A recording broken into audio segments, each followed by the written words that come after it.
What is this? The video explains what you mean by Stephen Fry. Can you see what's wrong with this scene? The trick is called forced perspective.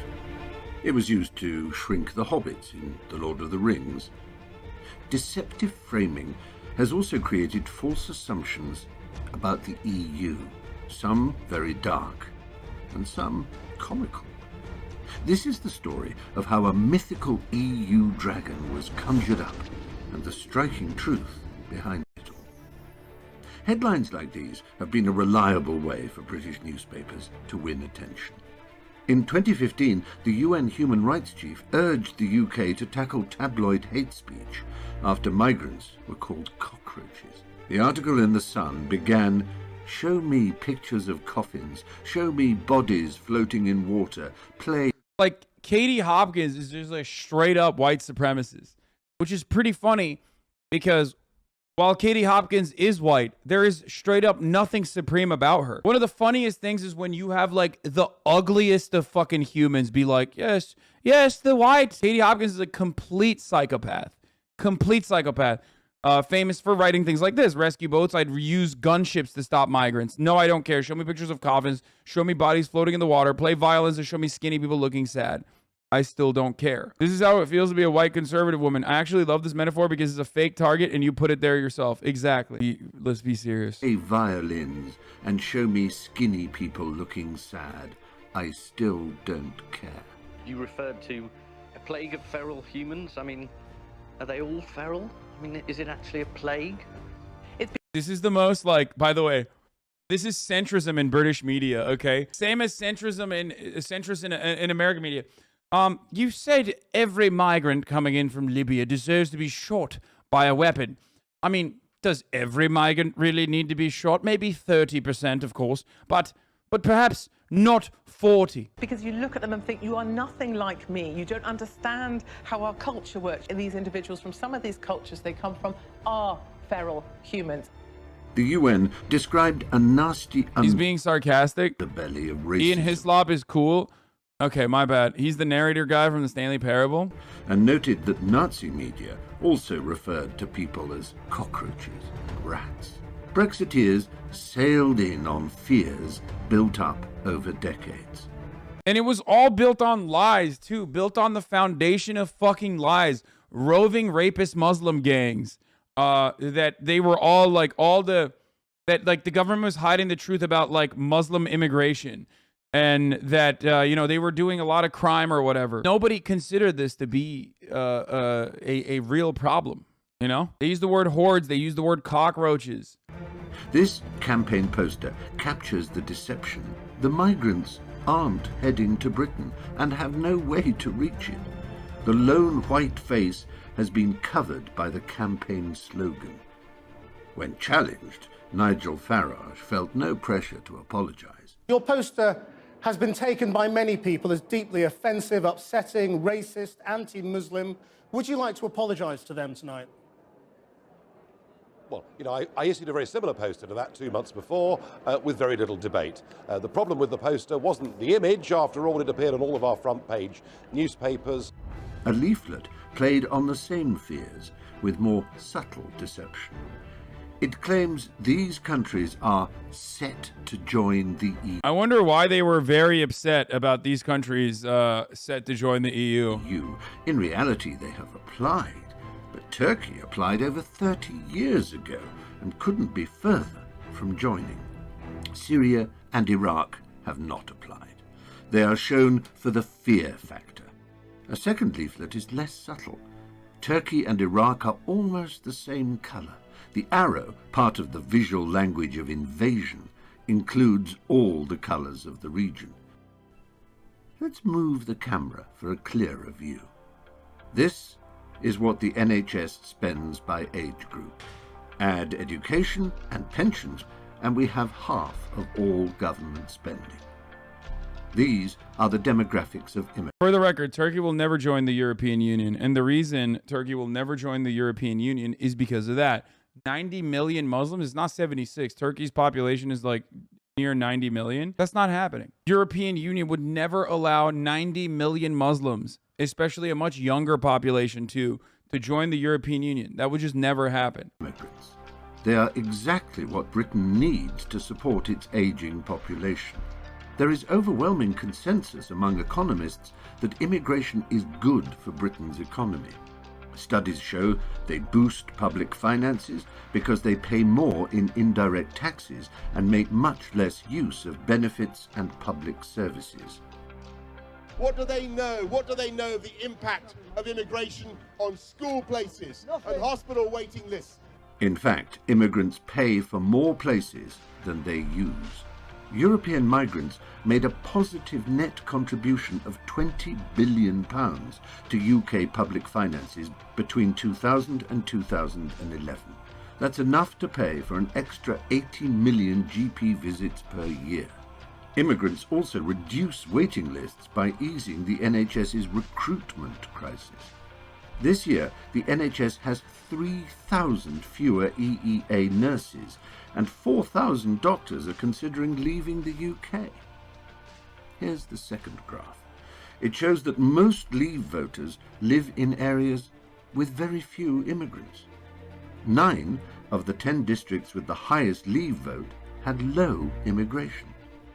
Lambeth in London, which recorded the highest Remain vote of 78%, saw a net annual influx of 4,598 immigrants, while Castle Point in Essex saw only 81 new immigrants, but 72% of people there voted Leave. At first, this might seem surprising, but it's a well-established trend that when we meet immigrants, we lose our fear of them. The illusion is broken. Marxist Paul critique of the EU from a leftist perspective. Yes, the European Union is a fucking neoliberal organization. But the reason why I'm on board with like a Yanis Varoufakis style approach, Progressive International style approach to the EU is because I understand the need for coalition, okay? A need for like a legitimate coalition, even if the institution itself is personally an arm of the neoliberal capitalist establishment. UK media is the least trusted in Europe by some margin. Perhaps even more readers need to recognize the deception before things improve. The Leave campaign also drove fear of losing democratic control. We cannot hope to govern an independent nation. We cannot hope to have an independent democracy in this country as long as we are members of the EU. Since 1999, the UK has voted in favour of EU laws 95% of the time and against only 2%. In search of an example of losing control to the EU, Boris suggested that the EU banned odd-shaped bananas, a myth debunked over 20 years ago. It's always the dumbest shit, like the dumbest fucking shit. Condoms, bananas, like we're losing our sovereignty, Boris. We're losing our fucking passports. We're losing our sovereignty, Boris. Do something. Do something. You cannot sell bananas with abnormal curvature of the fingers. Other comical myths hardly need debunking. In his EU wants to merge UK with France. His resignation letter, Boris pointed to a more serious example. He said, if a country cannot pass a law to save the lives of female cyclists, when that proposal is supported at every level of UK government, then I don't see how that country can truly be called independent. The laws he refers to were in fact put forward by the EU and passed despite some resistance among the UK government. Other EU achievements include taking sewage off bathing beaches, cheaper phone calls, fighting tax evasion by global companies, banning spam emails, and major breakthroughs in science and medicine through collaborative projects. But for Boris, the EU was like an alien force taking over Britain. Let's fight against the great complacent, glutinous armies of the establishment. We can win. We can win on June the 23rd. Campaign between now and June the 23rd. Take back control of our country. Vote Leave, and let's make sure that June the 24th is Independence Day. The framing of Boris and his colleague Jacob Rees-Mogg as fighting the establishment was also very forced. Jacob's father was the editor of The Times. In his own words, he was effectively born into the establishment. He is for fox hunting, against abortion under any circumstances, and personally delivered a Daily Express petition against foreign aid. But the message resonated with people who had suffered years of income stagnation while the rich had grown richer. The Leave campaign blamed this on immigration, but studies show immigration does not deflate wages, and the real causes are well established. The 2008 financial crisis and government policies criticized by the UN as failing to promote social mobility. People without degrees, perhaps feeling trapped at the wrong end of income inequality, were far more likely to vote Leave.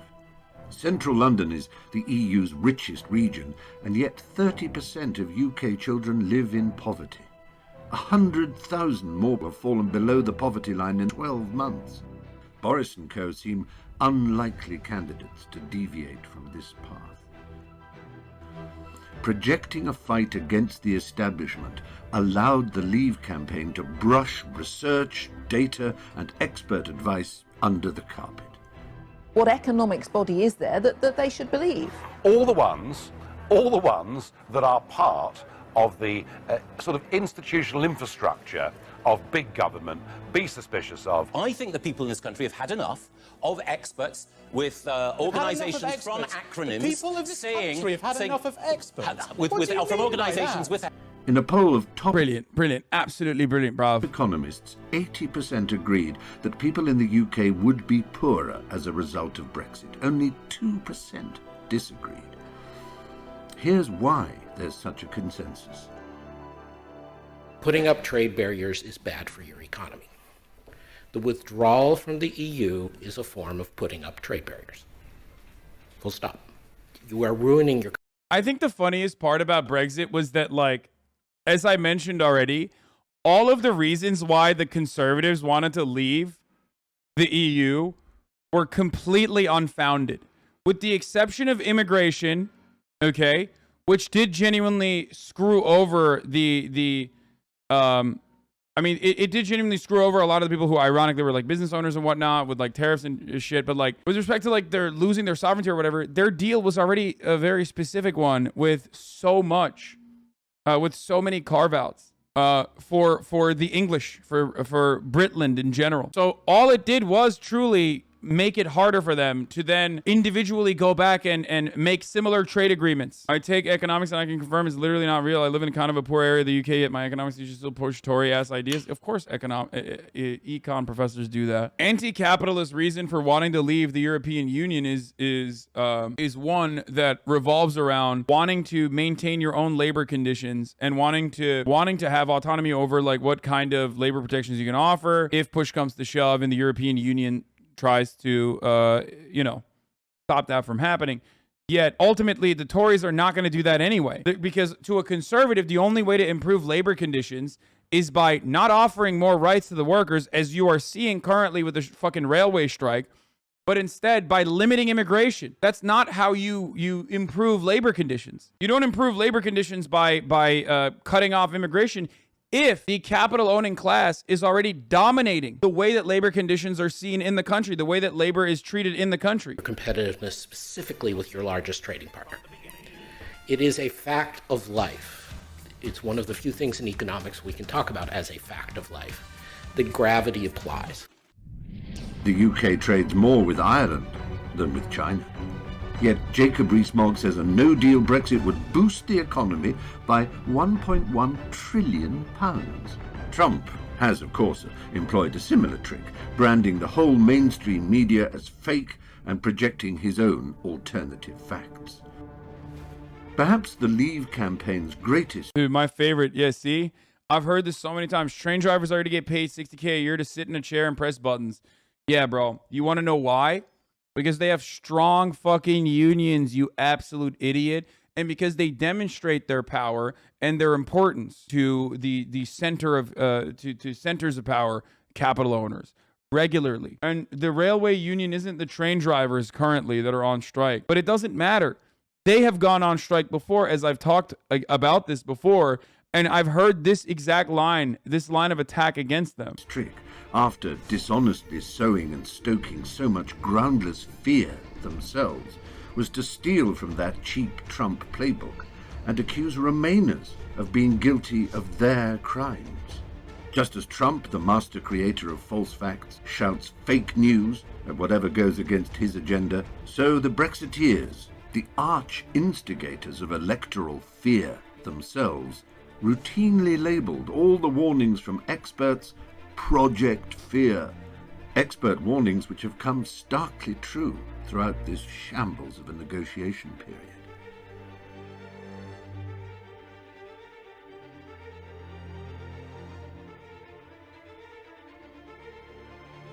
Project Fear. Project Fear. Project Fear. The truth is beginning to outshine the mythical dragon of the EU.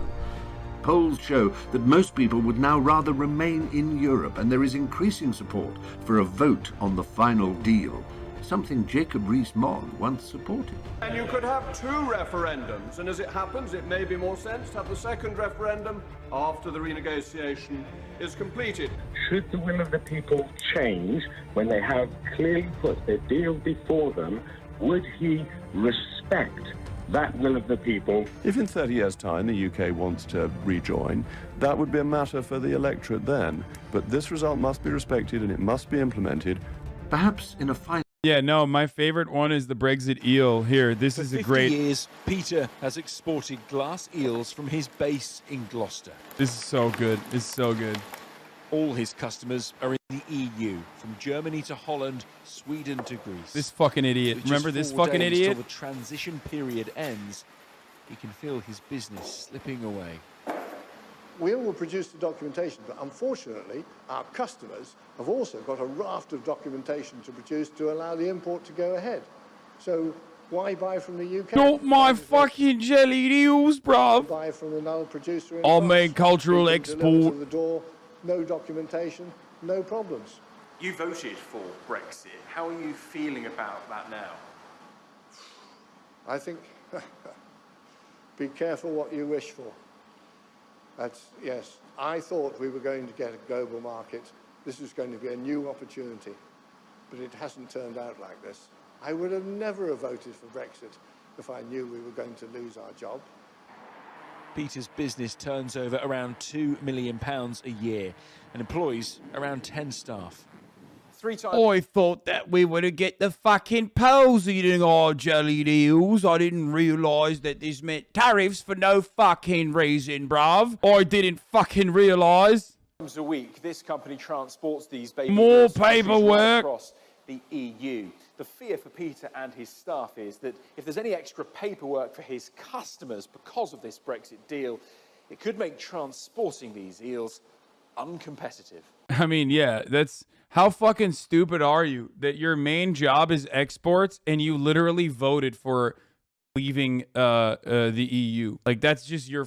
It's like if you're an expat living in, like, Italy or some shit and you're like, yeah, Brexit means Brexit, bruv. It's like, yeah, you're fucked now. Good job. Final vote, facts would start to overcome fears. Wouldn't that be a win for informed democracy? Waiting for Hassan.